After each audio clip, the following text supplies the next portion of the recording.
Hello and welcome to our mini school class 1, where we will be addressing data visualization and challenges that comes with it. My name is Antonia Natolitsky, I'm a key account manager, and here with me is Nika Filakovic, our support and customer success manager. Yeah, hi guys. I'm very excited to be here and looking forward to showing you what we have prepared. So let's get started. Great, so I believe that you all have seen this at some point. You have your spatial data mapped out, but you're not able to understand what's being presented. What's the purpose of this map? It's certain that it's important information presented here, but we are not seeing it. And what we wanted to show you is how easy it is to get from this to this. And when visualizing the data, it's important to keep a few things in mind. First, the content that is being presented, as well as the user who will be accessing and viewing the map.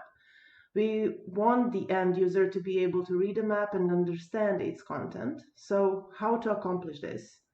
We have actually prepared some tips and tricks to help you out with that one, so let's get to it. Okay, great. So let's open our map, and immediately we can agree that we want our map to be opening to the area of our interest, so let's do it.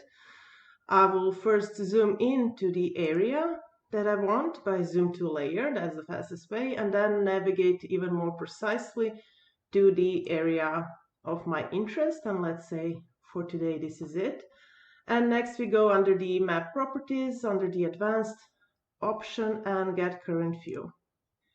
Now every time that we open our map, it will open to this area of our interest. And tip to refresh a map, you can just click on a map name and that should do it. So let's test out our zoom level immediately. Perfect. Oh, it's working. Amazing. So before moving any further, let's discuss the topic or content on our map. This map is actually showing the condition of the sidewalks in our city, and we are doing inspection and repairs work on it.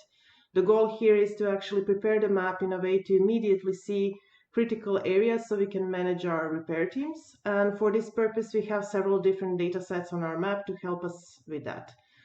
It's important to us to know of any roadworks happening in the area so we know which routes to avoid due to issues with moving our equipment to the site. Next, we have data related to pedestrian ramps and their condition, as well as the condition of the sidewalks, since we will be repairing them. And in addition to this, we also have roads and buildings so our team can navigate the area more easily. So now that we know what we want to highlight on our map, let's start working on our layers. And the first thing that we would like to recommend is to arrange the order of the layers as you like them to be positioned on the map, because if they are overlapping, you will not see them. So let's place roadworks on top by clicking and holding and just moving it to the area that you like.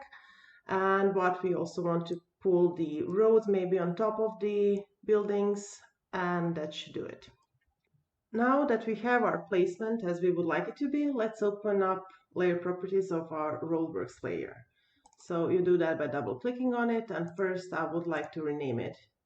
And next I would like to use info window to display attributes that will be visible as soon as I categorize my data to see the difference between the roadworks and pedestrian ramps.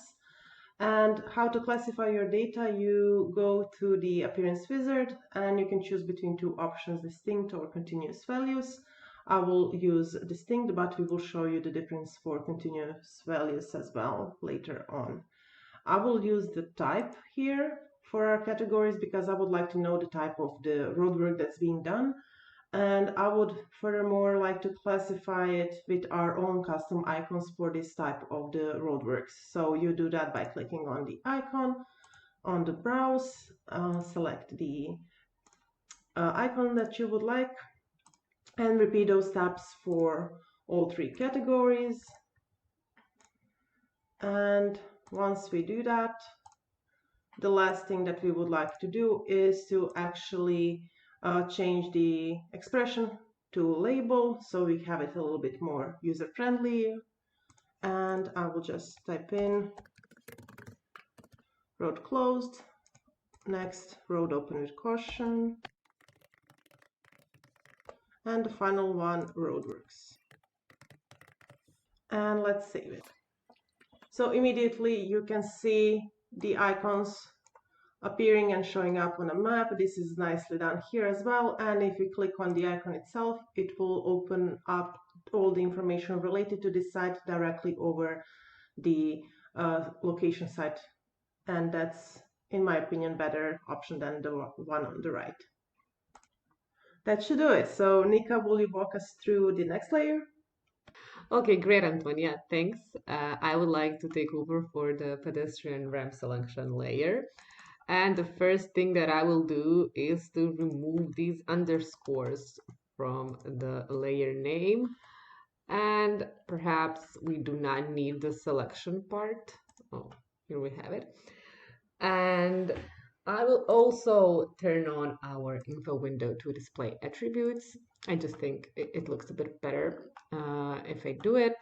And now I will classify our data with our appearance wizard, and I will choose the condition column, and there we have our 4 classes. And now I will change our colors a bit. I'll start with the first class, the excellent class, and since this is a part of the pedestrian ramp that is good, I will try to symbolically show it that way. So we will choose perhaps like a green color that usually symbolizes something that is in okay, great condition. And I will choose our border width to be 1 and size 9.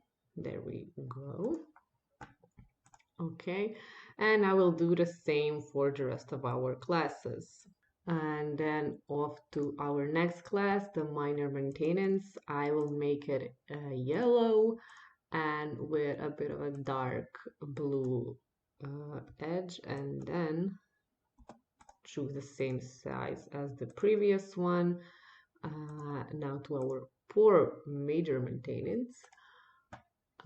We will choose the red one, the red color, and perhaps this one is a bit too pinkish, right, Antonia? Yeah, maybe a little bit darker. Yeah, that one. Yeah, You got it. great. And also the same size. And now to our unknown. Since our workers in the field will have to actually inspect this one, these features, I will make it a bit bigger, so perhaps size 11, and let's say border again 1, and I don't know, I think this is okay. It will be good. And let's just save it to see what we did. Okay, so I kind of like it, and now since well, the one thing that I don't like are these expressions, so I will also change them to labels like Antonia did, but I will do that with a bit of a trick that's called copy pasting. And Probably already heard of it. So yeah, like this. In any case, you can set your labels to write whatever you like. It doesn't need to be the same, but it's important just to keep them in labels section, not the expression. Yeah, that's right. Well, actually, there is one more thing that I would like to do, and that is to turn on our tooltip, and you can do it right here in the advanced tab. We will turn it on for our city code column, just so we can know if we are on a public or a private way.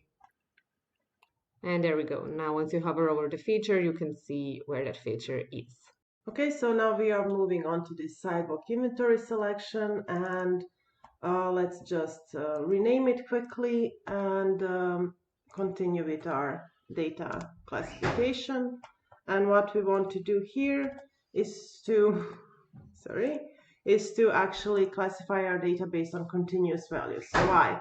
We have our data set prepared in a way of showing us the damage percentage on the sidewalks, and we will just use continuous values based on that particular field. And now here we can define the number of regions and minimum maximum value, but we will leave you to play with it.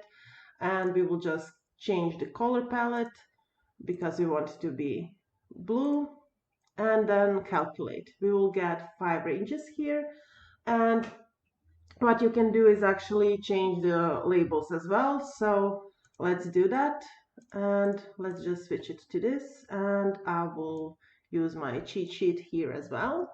I know how to copy paste, Nika. Oh, congratulations. Thanks. So we will just write down the percentage of damage between the classes as you see here, but in more human readable format.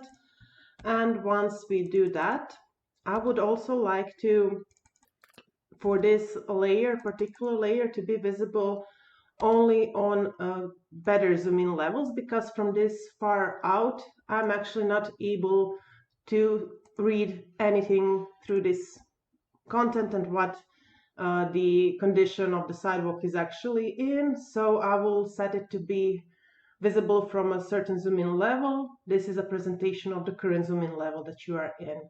Okay, so you need to repeat those steps for every class because you can make some classes visible and on a different level than the other. So let's just do that quickly.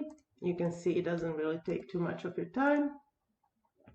And once we do that, we will have this layer visible from the zooming level 18 and next. And let's save it. Okay, and now if we zoom in, you will see them appearing on a greater zoom in level. And that should do it. Okay, so the next one is our roads layer. And the only thing that I will do here is to change their color in black. And I will also rename it, okay. And I will also log the layer so it is not clickable on the map. And next to our boss on building selection, I'll also rename it. And then create two classes that will show us some alternative parking spaces. So we will classify this manually, and we will use our column type. That column contains the type of the building, and in the first class we will show only garages and parking spaces, and in the second class we will show all of our features that are not garages nor parking spaces. We will do this because our field workers will need to know where some alternative parking spaces are, and we will mark them with our hatch, for example, this one, in a custom-made color. So you can also just copy and paste the hex code of the color you find online that you like, and I will do that now for here and also here. This top hex color code will actually be the hovering color of the class, and I will choose perhaps a bit darker color here and a bit thick border.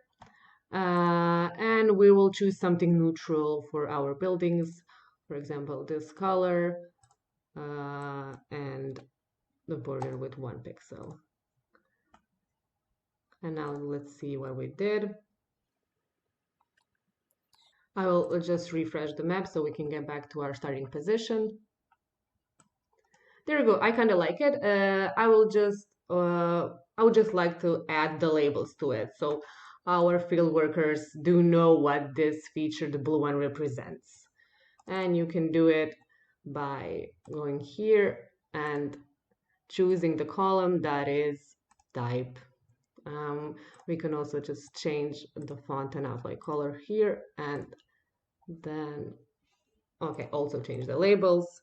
Alternative parking spaces, and we will name this one buildings. And there you have it. And the last layer left to edit right now is the neighborhood selection. I will just rename it so it's a bit prettier like this, and then color it in a neutral color, for example, this one. And let's make our border a bit thicker like this. And I would also like to change the transparency of this layer a little bit. For example, I don't know, like this.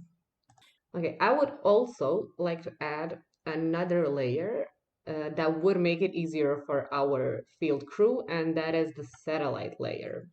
And you can do it just by clicking add layer and then going to tile maps, and let's say we want Big Map satellite.